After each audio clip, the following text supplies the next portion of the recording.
was fairly fair skinned, so I'd always assumed that she had some European blood in her. I don't know an awful lot about my family history. I only know going back about 3 or 4 generations, I think. When everyone else has ever asked me, where did you come from ethnically, it's always been a very long answer.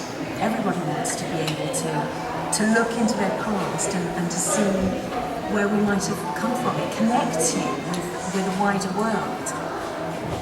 We've all got a history contained in our DNA. So scientists can look at thousands of markers and track our evolutionary history. And in particular, there are 2 lineages that connect. An internal one from mothers to children, and a paternal one from fathers to sons. Unless you're looking at the whole genetic code, you obviously haven't got the complete story. But by looking at these specific lineages, it's possible to reconstruct the flow of these journeys that ancestors took in the distant past. Everyone today descends from ancestral populations that once lived in Africa. I'm quite stunned that it's possible to go back so far.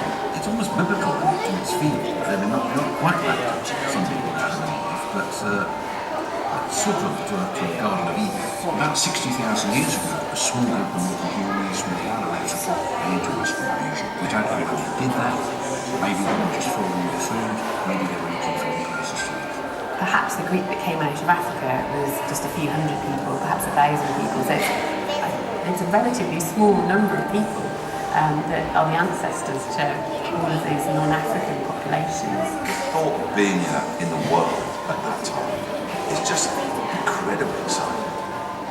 Yes, it would have been perilous and dangerous, but yet there's a sense of this opportunity to discover that would have driven them on. Not all modern humans left Africa. Many of them stayed behind and then they dispersed and migrated within Africa. What the maps showed was that I think life began in East Africa, and my parents come from West Africa, and it showed sort of a sort of gradual migration, not very far at all, across from East Africa to West Africa. But the fact that it seems that I'm a sort of 100% African makes me very proud.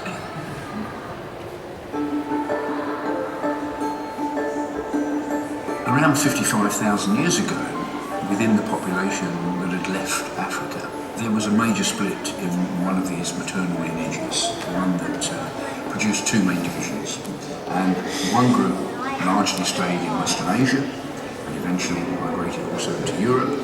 The other group headed eastwards towards the Far East.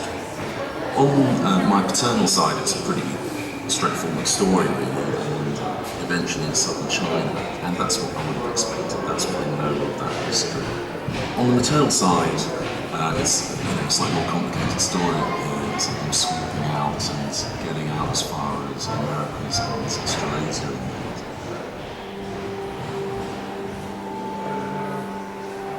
The modern humans that moved out of Africa and into Western Asia moved into an area where the Neanderthals were living, their evolutionary cousins.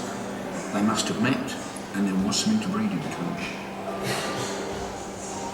Obviously, it may not be as pleasant as all that, the interbreeding. We like to think of it as a nice cousins coming together. It was probably a bit grimmer than that. But the idea that poor Neanderthals were pushed to one side, but they live on a bit in us, and I'm glad there's at least 1.8% of them in there. I wasn't aware that I'd have any Neanderthal in me, although probably some of my friends and family would disagree.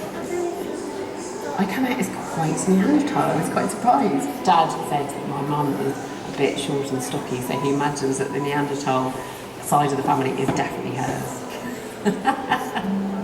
The modern humans that remained in Africa don't show traces of Neanderthals in their DNA.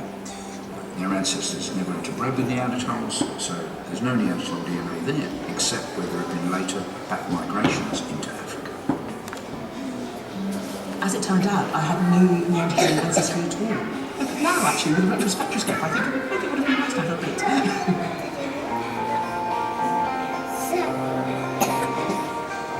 At least 40,000 years ago, modern humans started to enter Europe from Western Asia.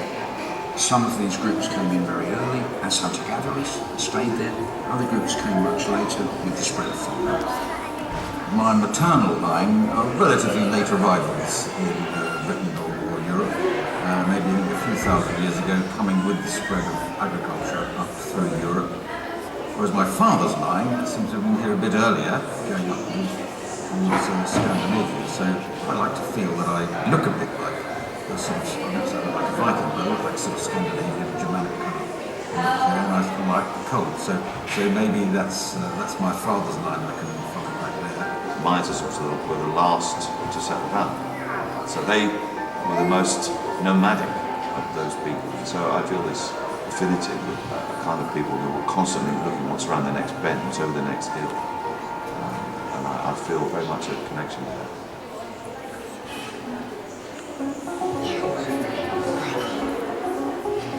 If we look at the specific maternal and paternal lineages, we can reconstruct specific migrations. But of course we've got the wider genome, our whole genetic code. And if we look at that, we get a much wider view of people's ancestry.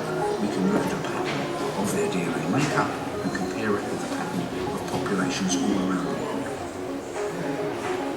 The most surprising thing for me is this 2% Native American, and I can't begin to see where that might have come from.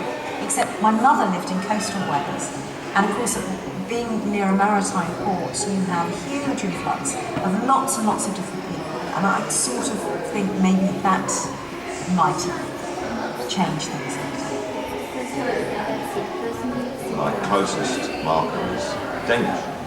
So, which was a big surprise. You know, I mean, there was a Danish king. I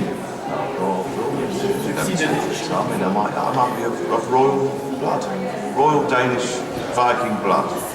That would suit me. Saying you're a Mauritian is like saying you're a Londoner. There is no ethnic basis for that population. They're an island people. And that island, because it was on the move, trade routes and this, has variously been taken over and run by pretty much every colonial power in history. I guess that's what you're seeing in my genome, that diversity. More recent migrations don't figure in the results, but as techniques evolve, more detail will emerge about the paths taken by both our ancient and our more recent relatives. We're going to see some major advances in the next few years. There's some really exciting science that's just happening right now. We're living in a time where mass migration is much more prevalent because of the technology we have. And so genomes in the future will be much more interesting. Who knows what we're going to know in 10 years, in 15 years, in 100 years? It might be a very, very different picture. We're all mingled. We've all, been part of this small group of hominids at one point. It shows, I suppose, a unity of the human population. We are generally all part of one big, to say big happy family, one big family. It's from different places in the world today.